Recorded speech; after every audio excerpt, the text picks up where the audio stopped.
Hi, it's Lukaguadanino. Hi, I'm Timoshichalame. I'm Teillerrösel. And this is Notes on a Scene.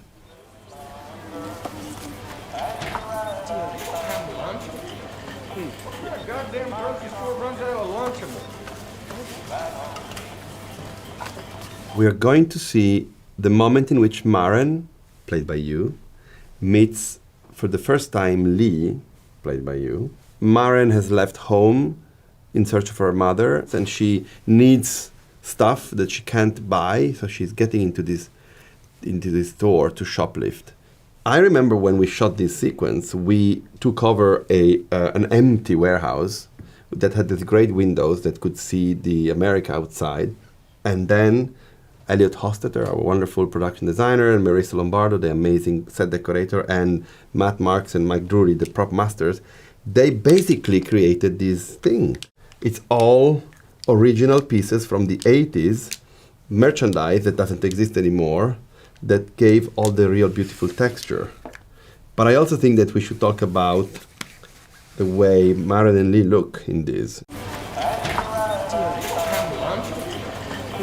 Maren is shoplifting. The jacket I'm wearing there, it's kind of this protective layer. It's her dad's jacket. If I may. I guess. Right. But I love Taylor's expression here because as audience members will find out when they see the movie, there's a sort of smell that eaters can have for each other, but equal to the sort of instinctual attraction they have for each other. I feel like, and simply in Taylor's expression here, there's the curiosity and openness to finding self in the other that is so true of young love. And in this scene, I think I was shoplifting tampons. Yeah. You see the big backpack, the fringe that Luca had so vividly in his mind when we started. The fringe that Maren wears comes directly from Jonathan Demme's Silence of the Lambs, and it's come from a small character in the movie, which is the best friend of Frederica Bimmel, that Clarice Starling, played by Jodie Foster, interviews in order to find clues about the case she's going after. And this was this beautiful high fringe, and Massimo and Fernanda, the makeup artist and the hair designer of the movie, and we had this image in our mind since then. So we said that this is a time to play. Chop. Yes, and you made that chop this. And what about your look? And we like this idea with Lee that he sort of had forged his clothing and his look from people that he had met along his travels, whether it was people that were his prey, for lack of a better expression, or people that simply had forged around in their homes. So his wardrobe is sort of genderless and is a little bit all over the place, and what he's wearing today could be gone tomorrow. And this hair color here, Luke and I struggled with for quite a bit because we were going in a sort of a lighter direction for a while and a sort of a more expressionistic thing. And then when we were doing research with the hair designer Massimo, we realized that in the late 1980s, a lot of hair colors weren't available. So we actually founded a hair product from the late 80s that was still usable. We sculpted it with the cut. It's true. We did a camera test in upstate New York about a month before the movie started. I like this idea very much that on the outskirts of society, you could think a young person, a young cannibal, would be outside any sort of social system and not be looking in the mirror per se. And to the opposite, I think Luca and I both thought that Lee, because he starved of social contact, would actually be desperate for identity and expressing himself and trying to find himself in the gaze of another person. What is the beautiful about this in this sequence is how, by simple juxtaposition of you and you looking at each other across the camera, it is the most powerful moment and it's the most beautiful effect. We don't need much. We need just two great actors doing that. It's beautiful.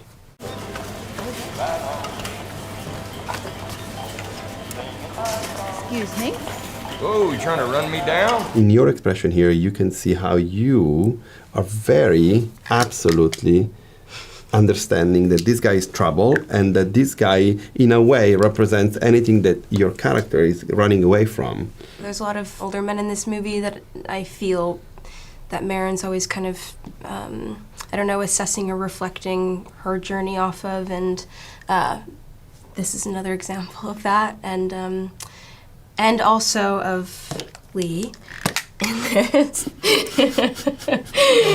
Yeah, there is a line. I mean, it's between the two of you against him, which this is the movie. The movie is about these two young, beautiful lovers who, no matter what their real problem they have within their own nature, they're still having to fight a lot of challenges and win over in order to achieve the impossible. Hear this, you dumb hoe? Don't talk to her like that. Hey! You're out of control, buddy. This is the first example you see and that she's seen of somebody in her life who has stuck up for her, who have been on her side. So it's indicative of the relationship in the rest of the movie. Hey, don't talk to her like that. Hey! You're out of control, buddy. You at the store or something? No, I'm not at the store, but I'm gonna escort you out of it. I love this moment. She is really feisty and she's very courageous. Maren is going after a big man and really she's saying what she feels she has to say in order to put him on his place. And Lee suddenly steps in to add his voice, so to the two, one becomes two and two becomes one together against that moment, that person. But what I love about it, on top of it, is how Trent Reznor's and Atticus Ross' score suddenly enters the scene and create a connection between the two of you guys with this beautiful romantic moment of guitar that immediately underline that finally one and one has become one unit, the two of you guys. You at the store or something? No, I'm not at the store, but I'm gonna escort you out of it. Fucking see what happens. See what happens? Yeah. What's gonna happen? Something bad's gonna happen? Yeah. Outside. We're going outside. You enjoy hassling people, man? Is that what you do on Saturdays? You better jerk it off? That she's the first one to step to him, and that Lee quickly picks up on the moment to, you know, make a brave stand in front of her. But true to the nature of the character, if people see the movie, Lee's sort of amorphous, I would say, trying to figure out his moral compass and who he is, sort of day to day and moment to moment without a clear path. And I think Maren's a very inspiring figure to him because she's much more steely in her resolve. Her moral compass is more set. It's not as janky. You can see because the lady is hiding, but Lee has just stolen the hat from Barry, I think it's the name of the character. And this hat that he's going to wear, another moment of him appropriating himself with a piece of his victims and putting him on top of himself. I love the corn here very much. It's very American to me. I don't know, maybe I'm stupid, but corn in America is very big It's to a me. big thing, yeah. Yes?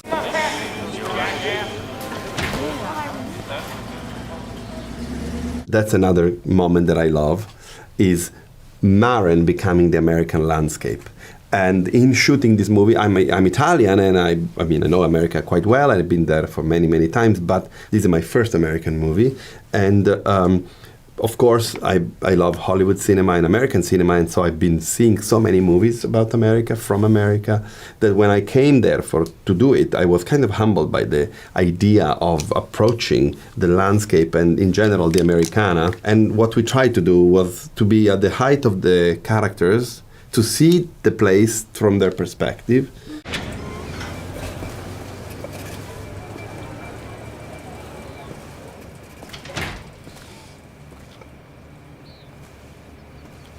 She might feel guilty here, right? Yeah. That she stole. Well, There is always a moral. You have always a moral compass. She stole a lollipop, too. I don't know. I mean, I think that's the thing with Maren through the whole movie, is that she does these things. This purely is for survival, too. She's never stolen before. This is the first time. And having first at that age, she's 18, you know, it's terrifying. Yeah, and I like the way the direction of your gaze toward what you're leaving behind, because both Maren and Lee, they particularly fight their identity, and they're trying to find a place in the world that could contain them, despite who they are and what they have to do by the sheer power of their nature. Our wonderful Arseni Khachaturan, who is the director of photography of this movie, he was 27 when we shot this film, which is shot in 35 millimeters. In this movie, he was so wonderful in understanding the light of the time, even though he wasn't even born in that time, in the 80s. And so, like, you can see how powerful he was in portraying the light of America.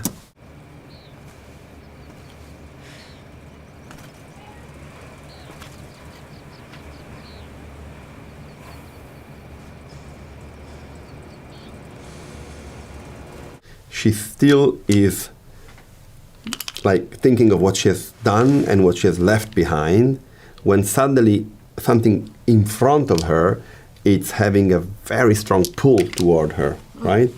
And this plays with another 27-year-old collaborator of ours, Marco Costa, the editor, where you can see how he made us feel how Maren is unavoidably attracted to what is in front of her.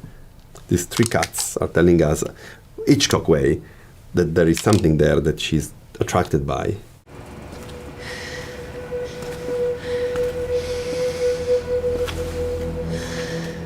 You managed to get us this very abstracting concept that they can smell each other. I just remember you saying "smell more" on the day. Was I saying that? Okay. Yeah. It was hard for me to gauge what would read or not, or if it would be, I don't know, if I would work doing that.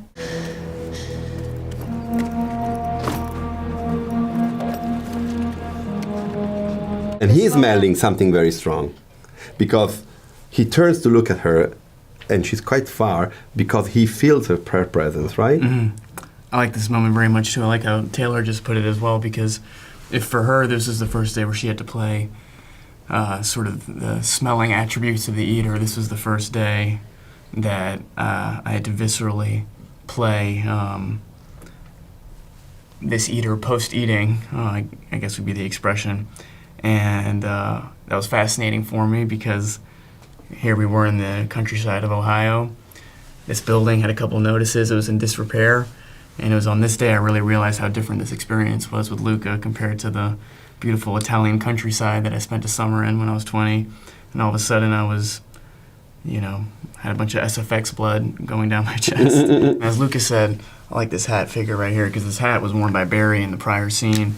I like this. This is very telling about what I like about cinema, is that I in other movies I do like, upon a first watch of a movie where a costume feature or a character feature becomes very synonymous with what you're watching, and then upon a second watch you realize, oh wait, that's something that was new to that character at the beginning of the movie.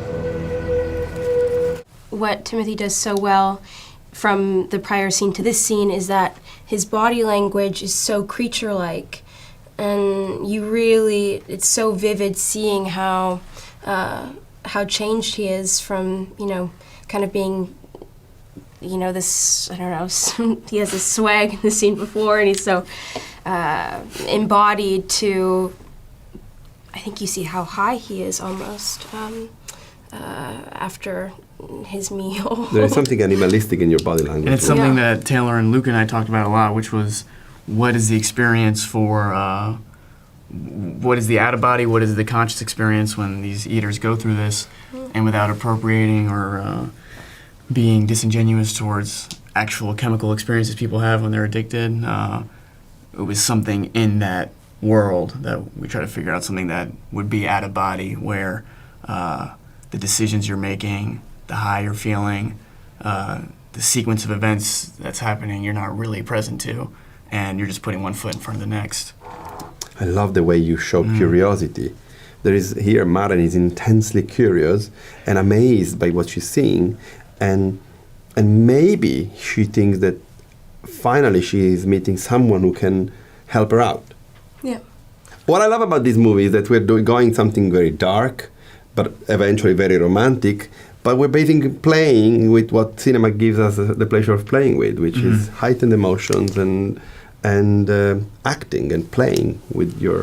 And what I like about the magnetizing between Lee and Maren here is, if you think about a sort of mating dance or a mating ritual, Taylor just pointed out the body language. This is the least sexy stuff you could be doing in the world, but because they're bonded by it, they're irresistibly pull to each other. It's not something you'd want to see on a first date. Well, I think it's super iconic. Love it. It's beautiful. Thank you. Thank you so much. Nice to meet you.